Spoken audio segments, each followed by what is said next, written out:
Shalom, salam sejahtera bagi Bapak Ibu Saudara-saudara, anak-anak yang dikasihi oleh Tuhan Yesus Kristus. Jumpa kembali bersama saya Pendeta Eka di dalam renungan firman Tuhan pada hari ini, hari Jumat 8 September 2023. Sukacita dan damai sejahtera dari Tuhan Yesus kiranya menyertai hidup kita sekalian. Puji Tuhan. Pembacaan firman Tuhan hari ini sampai pada Injil Yohanes pasal yang kedua. Kiranya firman Tuhan memberkati kita sekalian. Baik, sebelum kita akan merenungkan bagian firman Tuhan hari ini, mari kita akan berdoa bersama. Tuhan Allah Bapa di surga, di dalam nama Tuhan Yesus, kami datang padamu mengucapkan syukur dan terima kasih buat kasih setia dan pemeliharaan Tuhan atas hidup kami sampai hari ini. Biarlah semua itu menjadikan kami semakin mengenal pribadi Tuhan, dan pengenalan akan Tuhan membawa kami untuk hidup dalam ketaatan. Karena itu kami mau terus memperdengarkan hati pikiran kami kebenaran firman Tuhan.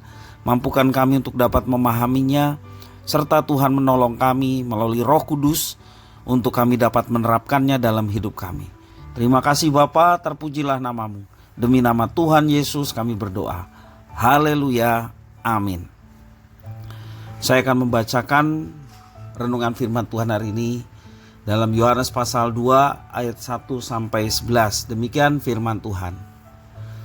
Pada hari ketiga ada perkawinan di Kana yang di Galilea, dan ibu Yesus ada di situ. Yesus dan murid-muridnya diundang juga ke perkawinan itu. Ketika mereka kekurangan anggur, ibu Yesus berkata kepadanya, "Mereka kehabisan anggur." Kata Yesus kepadanya, "Mau apakah engkau daripadaku, ibu? Saatku belum tiba." Tetapi ibu Yesus berkata kepada pelayan-pelayan, "Apa yang dikatakan kepadamu, buatlah itu."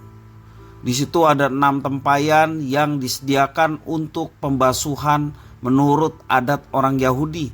Masing-masing isinya 2-3 buyung.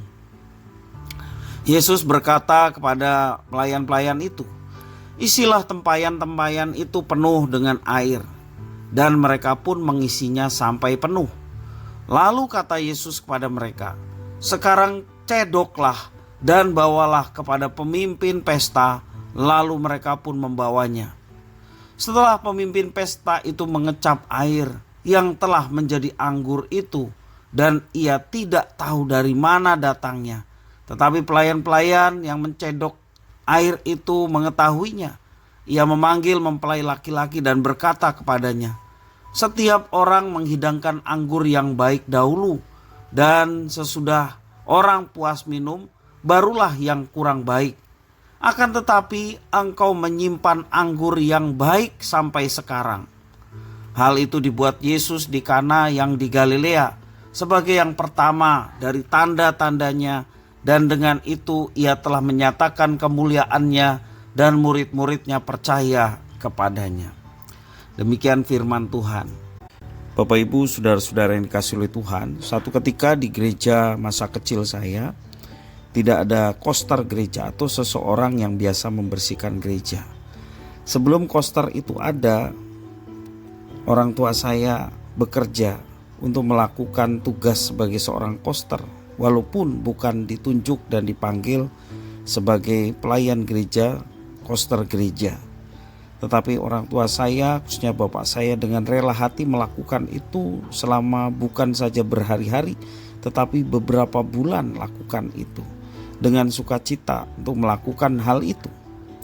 Sungguh bersyukur saya secara pribadi, gereja di mana saya kecil berada, walaupun tidak ada orang yang melayani untuk pembersihan gereja, tetapi bapak saya telah melakukan itu sebagai seorang volunteer atau sebagai seorang relawan jemaat yang memiliki gedung gereja di mana kami semua boleh diberkati melalui itu semua, sehingga bapak saya dapat melakukan itu dengan sukacita tanpa pemberian apapun, karena dia tahu bahwa keselamatan yang dari Tuhan itulah pemberian terbesar, sehingga bagian kita sebagai umat Tuhan adalah melayani, yang salah satunya adalah membersihkan gereja.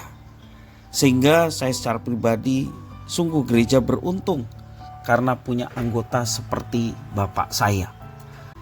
Bapak, Ibu, saudara-saudara yang dikasihi oleh Tuhan, di dalam teks yang kita baca hari ini, khususnya ayat 1 sampai 11, dalam sebuah pesta perkawinan di Kana terjadi sebuah masalah. Apa masalahnya? Anggur habis. Padahal pada zaman itu anggur merupakan lambang dari sukacita dan juga menjadi unsur yang penting dalam sebuah pesta, termasuk juga pesta perkawinan. Anggur harus tersedia dalam jumlah yang cukup untuk dapat memuaskan para tamu undangan. Kehabisan anggur saat penyelenggaraan pesta tentunya sangat memalukan tuan rumah yang telah mengundang. Beruntung mereka mengundang Yesus, karena Yesus dan murid-muridnya diundang dalam pesta itu. Masalah mereka teratasi karena ada mujizat yang telah dibuat oleh Tuhan Yesus. Bapak, Ibu, saudara-saudara, membaca kisah ini tidak jarang membuat kita mengharapkan mujizat serupa terjadi saat kita sedang dalam pergumulan. Bisa saja seperti itu, namun jangan lupakan hal-hal yang memungkinkan mujizat itu terjadi dalam kehidupan kita, dalam segala aspek kehidupan kita. Yang terpenting adalah kita harus mengundang Yesus masuk dalam kehidupan kita. Kemudian kita meminta Dia berkuasa, sehingga kita mau melakukan apapun yang menjadi kehendaknya tanpa kita harus berbantah ataupun mengeluh. Kadang bukankah yang terjadi adalah sebaliknya? Yesus sudah mengetuk hati, namun kita mengusir Dia. Kita enggan hidup dalam kehendaknya karena jalannya bertolak belakang dengan apa yang kita inginkan dan harapkan. Karena itu Bapak, Ibu, saudara-saudara, waspadalah. Tanpa kehadiran dan peran Yesus dalam hidup, tidak mungkin kita merasakan kebesaran kuasa-Nya. Bapak, Ibu, saudara-saudara, sungguh kita beruntung memiliki dan dimiliki Yesus. Karena itu di dalam setiap kehidupan kita, biarlah Dia berkuasa atas hidup kita, sehingga keuntungan dimiliki dan memiliki Yesus boleh dinyatakan dengan cara kita menggenapi apa yang dikehendaki oleh-Nya. Demikian juga kalau kita sudah beruntung memiliki dan dimiliki oleh Tuhan Yesus, dimanapun kita berada, biarlah kehidupan kita boleh menjadi keuntungan bagi orang lain. Demikian juga bagi lembaga, bahkan gereja, di mana kita berada, biarlah hidup kita boleh menjadi keuntungan bagi orang lain. Sehingga hidup kita boleh menjadi berkat, kehidupan kita boleh memancarkan terang Kristus. Karena untuk itulah Tuhan memiliki kita, Tuhan menebus kita, supaya hidup kita pun mendatangkan keuntungan bagi siapapun. Kalau di gereja tentunya pelayanan kita mendatangkan keuntungan, artinya kemajuan bagi pelayanan gereja kita. Di tempat pekerjaan kita, biarlah kehadiran kita boleh menjadi keuntungan bagi perusahaan di mana kita kerja.